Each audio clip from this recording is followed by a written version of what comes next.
So you've just completed Yakuza 0 and you're looking to continue the story. But as you started playing Yakuza Kiwami, you might have noticed that this game is a little different. Skill trees are arranged differently, some things are in different places, and it might be a little off-putting. Well, fear not. In this guide, I'm going to break down everything you need to know to get the most out of your playthrough and hopefully maximize your satisfaction. I'm Chill, and this is the ultimate Yakuza Kiwami beginner's guide.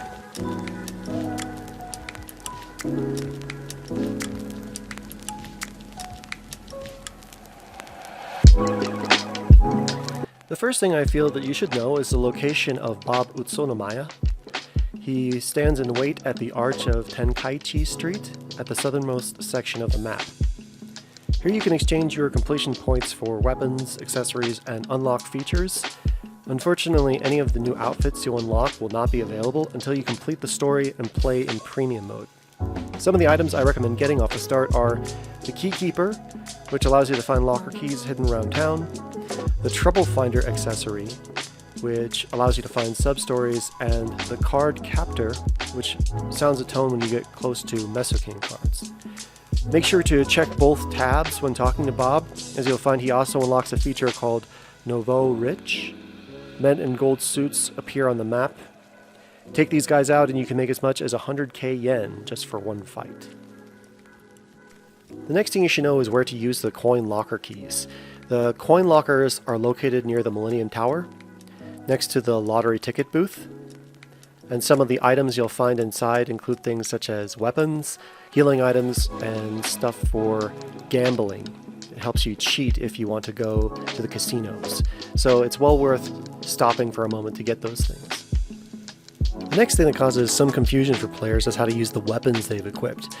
After equipping a weapon, all you have to do to put it to practice is to press the same button you used to select your fighting style again. So for example, if you pressed right on the direction pad to assume beast mode, press it again to take out your weapon.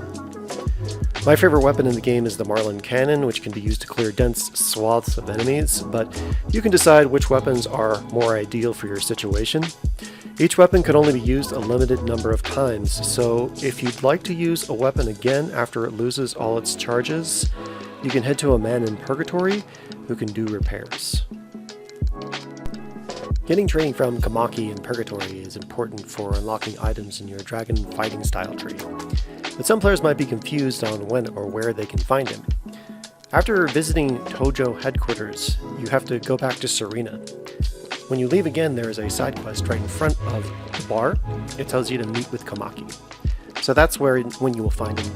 By fighting in the underground arena, you can accumulate points, which you can exchange there for prizes. If you show the prizes to Komaki, you can get new moves to add to your repertoire. There it is. One thing to know about Majima Everywhere is that you should never try to avoid fights with Majima, as that's how you develop your dragon fighting style. However, there may come a time in your playthrough where Majima just stops appearing anywhere, and that's what happened to me during my playthrough. If this happens, and Majima stops showing up on the map, I recommend going to Nakamichi Street and checking under the giant traffic cones. So you should find one giant orange traffic cone shaking, and after that encounter, Majima should start appearing regularly again so you can play against him in minigames and fight him in the numerous encounters. So let's talk about skill upgrades. The skill trees may look a little intimidating at first, but let me assure you that you can't really mess it up too badly, no matter how you decide to distribute your points. Depending on how long you play, there should come a time when you'll get pretty much everything maxed. But for which skills I would prioritize, I would suggest going with the bonuses to health first, and that's the body tree, so that you'll have more longevity in fights. After that, I would get more skills from the tech tree, and finally the soul tree. You can choose one fighting style to start off with, and focus on only buying skills that complement that style by looking at the colored spheres in each skill description. There are also interesting romantic stories that you can start with hostesses in the game that are worth engaging as a kind of dating sim. To start the stories, you have to scout for the girls in the establishment called MEB in the middle of Shichifuku Street. Talk to the man there and ask about Shine or Jewel clubs. He'll then take you to the club that you selected. For Shine, you'll be entertained by Rina, while for Jewel, you'll have to spend your time with Yui. That's how you pronounce your name. When going on dates, you can take the hostesses to karaoke, where they'll have special songs to sing. Now let's talk about getting healing. Now you can go to many of the convenience stores around the city and get energy drinks to replenish your health, but to get the more powerful drinks, I recommend going to the medicine shop. Inside you'll find the better potions, if you will. So as you start to accumulate items from coin lockers and receive gifts from rescuing people in need, you might have a lot of clutter in your inventory with things like gold or silver plates. You might also have a bunch of toys you won out of the UFO catcher machines. You can sell all of these items for money at the pawn shop located here. There you can clear any item. Just be careful not to sell things with special properties that you might want. So that's pretty much all the basics when it comes to playing Yakuza Kiwami. There's just a few more miscellaneous bits of advice that I'd like to dispense before we finish the video. First of all, sometimes when you're running through the city you might come across some really hard to reach cards and keys and not know how to acquire them. So to grab them, what you do is you can press in the right thumbstick to go into first person mode and then look at it. At that point you should be able to grab it. At one point during the game I came across a very confusing side story, and without getting into spoilers, there may come a time when you are in care of someone in an emergency situation and it's really annoying because the map indicators don't tell you where to go or what to do.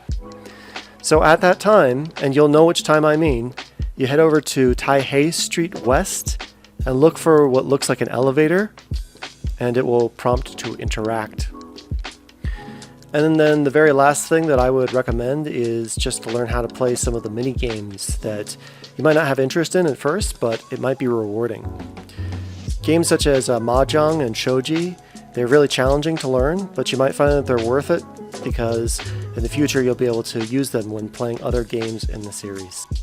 And that's all I have to share for now. I hope this guide helps your playthrough run a little more smoothly. If there's any other advice you feel I missed, please let me know in the comments. I am a big Yakuza fan and I've been streaming the games on Twitch, so if you ever want to watch or chat about the games, you can find me there. Link in the description. Please drop a like if inclined, and I'll see you later in Kamurocho.